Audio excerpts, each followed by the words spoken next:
Welcome back mga kapuso. Last week po na pag-usapan natin ang ilan sa mga paniniwalang Pinoy, di ba, na meron pa rin po tayo hanggang ngayon. Ito, yung pag-uusapan po natin, napaka-common nating naririnig, di ba? Yung salitang lamig. Meron akong lamig di ba? Sa likod, sa mga parte ng katawan. Di ba, Doc? Naku, Connie, very interesting ito, no? Kasi, siyempre, pag naririnig natin palagi na pag masakit ang likod mo, sasabihin ng ibang tao na, ay, nako, pinasukan ka lang ng lamig o hangin lang yan. No? Pero ang tanong dyan, may scientific basis ba itong sinasabi nilang lamig? Kaya naman, eto na. Alamin po natin kung ano nga ho ba itong tinatawag na lamig at paano nga ba ito maiiwasan. Lamig, minsan panahon, minsan naman sakit ng katawan.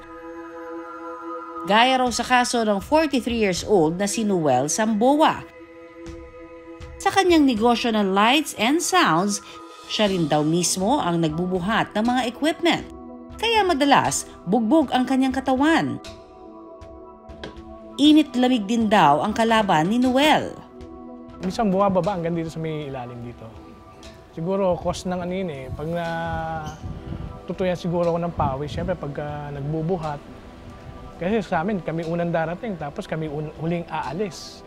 Siyempre pagdating sa bahay, sasakay sa sasakyan, siyempre pagod ka nun, magmamaneho ka, naka-aircon. Siyempre, minsan di mo naman na yung likod mo, napupunasan yung pawis. Dahil dito, paniniwala ni Noel, marami siyang lamig sa katawan. Dahilan kung bakit daw nakakaramdam siya ng pananakit ng likuran. Madalas ako magpahilot kasi nga mabigat, medyo parang lalagnatin ka. Doon napapawi na yung mga sakit-sakit sa likod. Kasi sabi rin ng aking magulang na yun nga daw, lamig-lamig.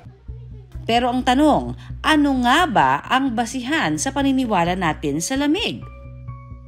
Ayon sa Physical Medicine and Rehabilitation Specialist na si Dr. Joseph Anthony Mones. Tayo pong mga Pilipino po ay naniniwala po tayo sa lamig. Pero po wala po siyang direktang translasyon po sa ating medical term po. Subalit po sa ating Physical Medicine and Rehabilitation po, inahalin tulad po natin siya sa myofascial pain syndrome po. Na kadalasan po nakikita po sa mga taong may chronic pain po o yung mga kirot na may katagalan na po. No? Ang madalas na pagpupuwersa sa katawan gaya na nga ng pagbubuhat ni Noel ang pangunahing sanhi ng muscle spasm. Pero may katotohanan din kaya ang iba pa nating paniniwala ukol sa lamig? Kapag nga raw tumapat sa ventilador ng basa ang likod, magkakalamig sa katawan. Dok, totoo ba ito? Sa pagtatapat po natin sa electric fan at magkakalamig, hindi po siya totoo. Maaari po na inahalin tulad po natin siya dahil most of our exposure sa labas po, tayo po ay nanggaling sa ating mga trabaho, tayo po ay galing sa ating mga physical activity.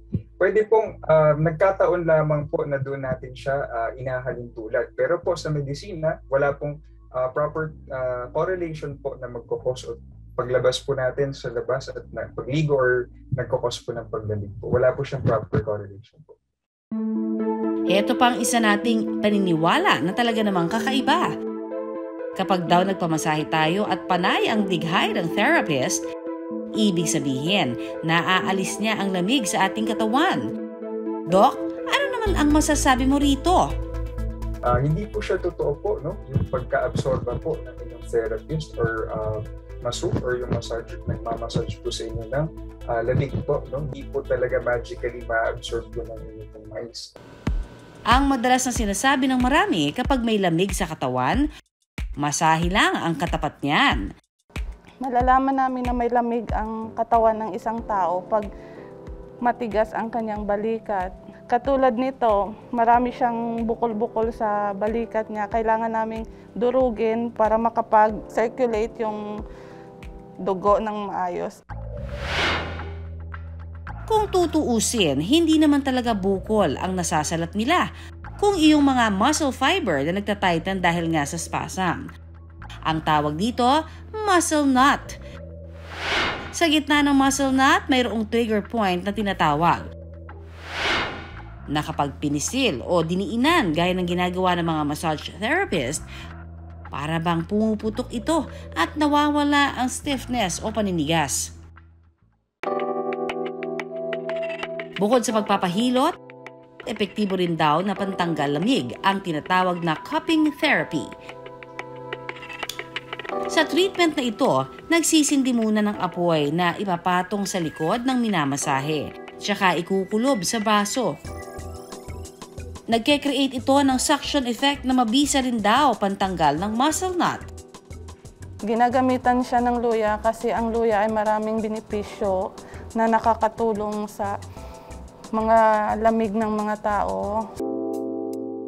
Pero ngayong nagkakahigpitan na naman, imbis na magpunta sa mga spa, may mga pwede rin daw gawin sa bahay pantanggal ng muscle spasm.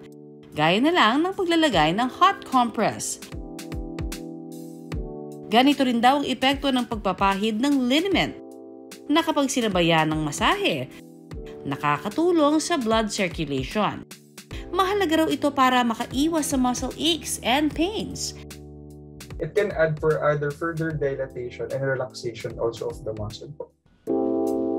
Pati nga ang simpleng stretching bago gumawa ng bagay na mabibigat, makatutulong para hindi sumakit ang katawan. Kung lamig sa katawan ang pag-uusapan, may mga paniniwala tayo na walang basihan. Pero eto ang totoo at sigurado na may mga magagawa naman pala para maibsan ang pananakit na dulot nito.